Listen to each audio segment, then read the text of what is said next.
General Eli Tumwine Uhiriwe, on behalf of the medical doctors, led by Dr. M. Jackson, who is a senior consultant and the director of the Uganda Cancer Institute. We do have a couple of doctors that were involved in the care of Honorable General Eli Tumwine. From the Uganda Cancer Institute, I was the lead doctor who looked after him. My name is Omoding Abrahams. I'm a consultant oncologist at the Cancer Institute. Together with Dr. Okuku Fred, who is not here.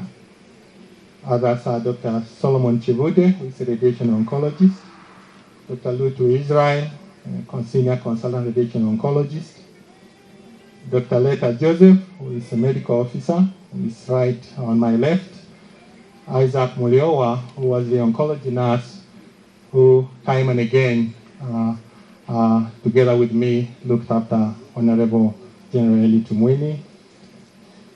We also want to recognize also the efforts from Mulago Specialized Women and Neonatal Hospital, where General was admitted before he was transferred to Nairobi.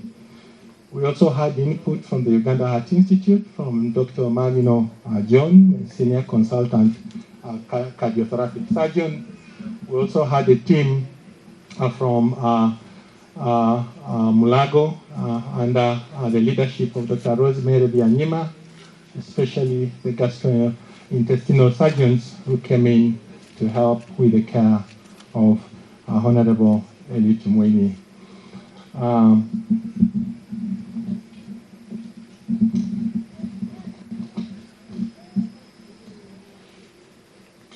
As well as so to recognize the input of colleagues from Nairobi Hospital, Professor Godfrey Nsereko Lule and Professor Tieno Abinya, who finally were the tail end of the care of Honorable General Eli Tumwine. How and when did we begin to meet with Honorable? We first had our encounter as late 2020, just before the lockdown, and that's when we had our initial consult with him. Honorable Eli Tumwine was then 67, 66 years of age, and he presented to us with very three cardinal symptoms. One was cough, the other one was chest pain, and wheezing. These were very classical symptoms of a lung problem. We went ahead to investigate him. We had what we call a PET scan, which is an investigative tool to determine if you have any active cells anywhere in your body that might actually be reminiscent of a cancer process. That had actually revealed him to have a left-sided lung mass, as well as swollen glands in the middle of his chest, and it had actually already spread to involve his backbone as well. We had quite a back and forth conversation with Honorable General Eli Tumwine on whether we should actually do a biopsy as a gold standard in cancer care. A biopsy is key to determine the actual enemy we are fighting. Those were the words we actually used to talk to him about. It was a back and forth conversation until sometime in June of 2021. It was almost 6 months after our interface with him that we eventually had a biopsy done at the Cancer Institute. We were able to confirm beyond reasonable doubt that we were dealing with a form of lung cancer, an adenocarcinoma, which is quite a common form of cancer in our current setting. Over 80 to 90% of the people who are non-smokers can actually develop this kind of cancer, compared to the other type that is common in people who are smokers. We then embarked on therapy. We were able to initiate Honorable on treatment. We began him on what is called targeted therapy, because now we know that all cancer types are treated very differently, and particularly the type that he had quite a good benefit on what we call targeted therapy, which is a simple medication that we actually provided to Honorable He took this medication for an entire 1 year from June 2021. He did very well. He went back home. He went back to his usual routine. And we used to come and check him here at home. And we came up with what he called village therapy as a form of treatment as well out of the city. And we were all very happy and very glad. Honorable was doing very well. It was until towards late of June 2022 that he actually called us and told us that he wasn't feeling well.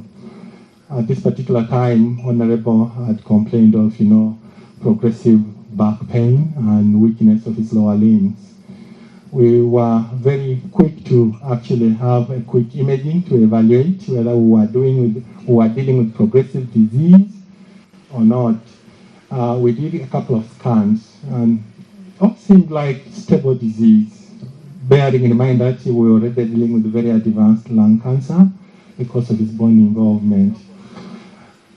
We then had a tumor discussion at the Cancer Institute, and we agreed that we provide him with additional form of treatment to radiate the particular areas on his spine that had been involved by disease. He went ahead and successfully completed the treatment with quite very remarkable improvement. His pain so receded, his weak limbs became a little stronger, and we're quite very happy that all seemed to be progressing well.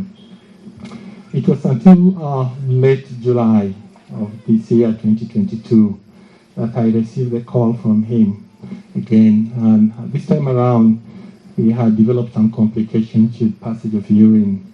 And when we re-evaluated him, we now found out that I think we were dealing with progressive disease. Sooner before we could do anything, he developed bowel complications as well as a result of complications on his nerve supplies to his bowel. We were quick to have him admitted, and we had to discuss, and we agreed in principle that we change his treatment to an immunotherapy form of therapy, given that he was quite very weak and frail. He couldn't tolerate chemotherapy. We began him on that treatment, but down the road, Honorable continued to deteriorate, and we had him hospitalized.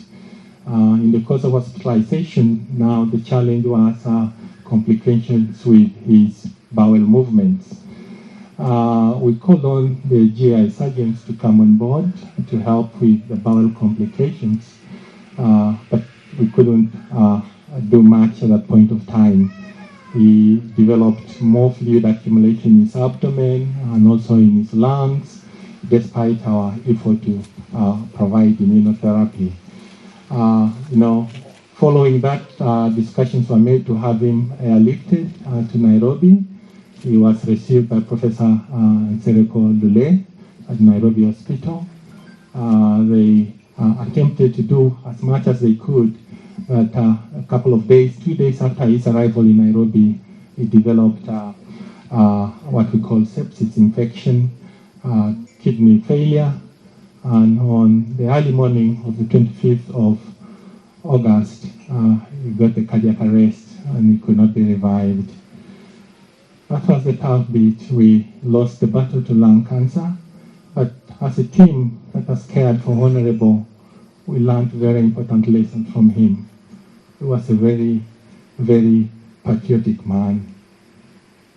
It took us a great effort to convince Honorable even to go out of Uganda. He believed in us. He believed in Uganda that he had fought for, that he had liberated. And he told me, Omoding, organize all your team. You must treat me in my country. His words were very heart-moving and very challenging to us. But in our entire medical career, we were not seen such a senior citizen who was not willing to travel out of his country to go out for treatment. We will miss Honorable Gen Tumwine. He's a patriot. He was a very knowledgeable man as well. He shocked many of us, even in the medical field. He was widely read. We want to thank the government, His Excellency the President. On behalf of our medical team, we also want to thank the family. I want to thank the UPDF Directorate of Medical Services, and we want to thank God Almighty for a life well lived of Honorable Gen Tumwine. God bless you all.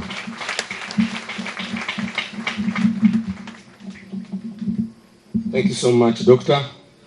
So, Karen, you can take heart. While we have the other weak and the devilish side of the people who are celebrating the death of an individual, we still have people like Dr. Omoding who can put things right, and they still hold Gen Tumwine in the highest esteem. Thank you very much, Doctor. Bari ntujya kubashabira nubuje ku rwondo bajuru mbiti zabo kuko kine abarukumanya uko bintu bitwa